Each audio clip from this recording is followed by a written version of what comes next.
lahat, kagalang-galang na chairperson, Congresswoman Mila, at sa lahat po na nandito ngayon.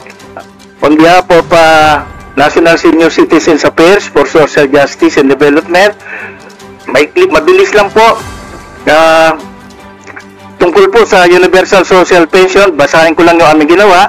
It's not a matter of charity but a social justice, human rights and national responsibility, providing a modest but reliable pension beginning 1,000 and escalating yearly until 2H15 will allow millions of Filipino seniors to live with dignity and security in their remaining years. So, ang Universal Pension Includes Bill is a long overdue measure that fulfills the constitutional mandate to protect and promote the welfare of senior citizens. Its immediate passage will demonstrate the nation's commitment to inclusive growth, society, and respect for elderly.